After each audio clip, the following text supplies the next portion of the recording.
masalah kebugaran, terutama di masa pandemi COVID-19 ini, yang pasti kita protokol kesehatannya harus kita jaga. Kita juga harus membatasi kerumunan-kerumunan, pertemuan-pertemuan dalam jumlah besar. Kita harus membatasi itu. Terus yang kedua, masalah konsumsi kita juga harus diperhatikan. Kita juga makanan-makanan kita yang juga meningkatkan ketahanan tubuh kita gitu ya.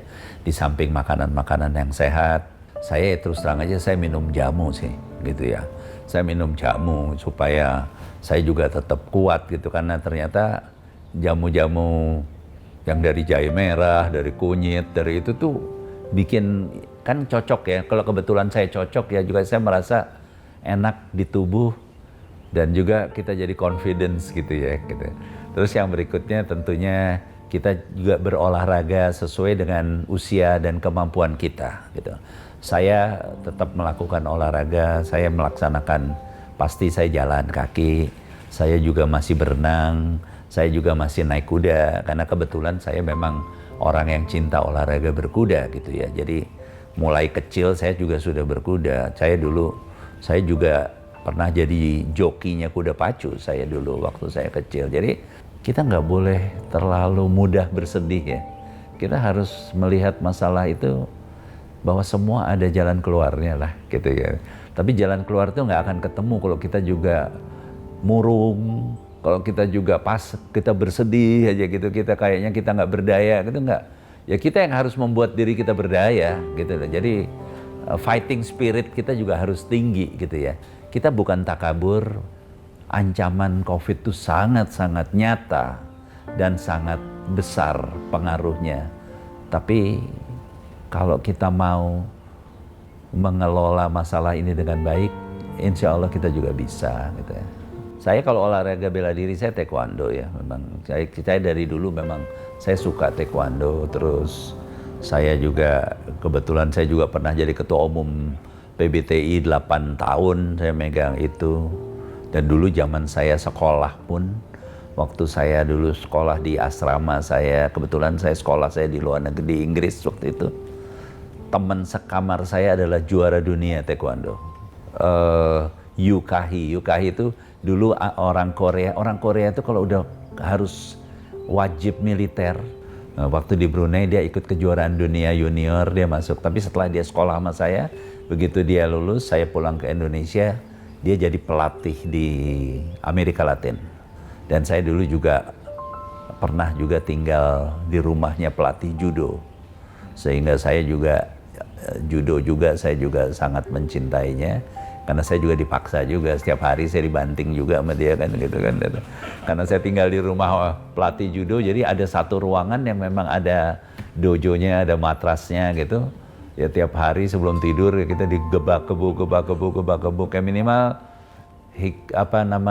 hikmahnya buat saya, kalau kita jatuh dalam posisi apapun kita tahu cara yang aman jatuh seperti apa gitu kan.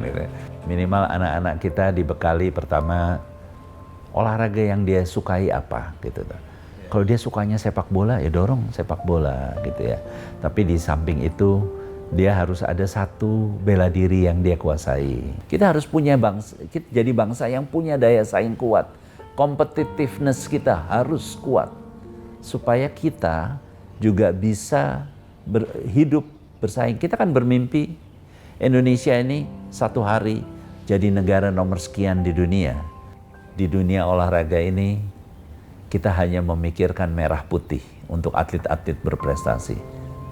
Setiap tetes keringat dia, itu untuk medali, untuk piala, yang pada akhirnya untuk mengibarkan merah putih, mengumandangkan Indonesia Raya. Jadi, kita harus jangan hanya bangga, tapi kita juga harus support atlet-atlet kita. Karena di masa damai seperti ini, mereka adalah patriot olahraga, mereka adalah pejuang bangsa yang selalu ingin harkat martabat bangsa Indonesia ini ditaruh di tempat yang tertinggi. Inilah nih Ellen Budi Kusuma, Taufik, Susi Susanti dan teman-teman. Almarhum Markis Kido juga sama. Saya sampai sekarang Ya saya memang kebetulan dari kecil itu saya tidak makan udang, kepiting, karena memang dari kecil kebetulan saya agak alergi terhadap makanan itu. Jadi itu kan sudah menolong saya, minimal nggak makan lobster, nggak makan kepiting, nggak makan, itu kan udah menolong saya ya gitu ya. Tapi untuk yang lain saya tetap makan. Saya sampai sekarang saya juga masih makan durian, saya juga masih makan sop kaki Dudung Roksi itu juga, aku masih makan durian juga. Ya jangan tiap hari makan durian, itu ya kita atur sendiri lah. Dan juga saya juga rajin tetap kontrol ya, dalam arti ya sekarang ini kan semua sudah ada ini, kita bisa bangun tidur cek gula darah kita berapa, kita bisa cek sendiri tensi kita berapa gitu kan. Kita kalau wah ketinggian nih, kita mesti ngurangin gitu.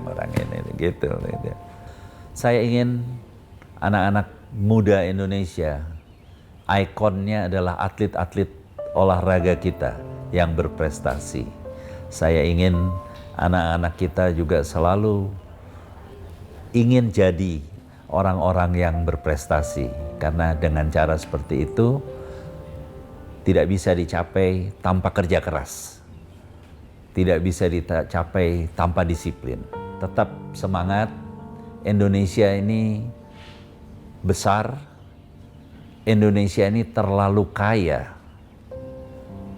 dan Indonesia ini hanya bisa berdiri tegak apabila diisi oleh anak-anak yang berkualitas. Oleh karenanya, mari kita bersama-sama mulai dari keluarga kita masing-masing aja. Kita angkat anak-anak kita, kita persiapkan anak-anak kita untuk tetap membuat Indonesia ini besar.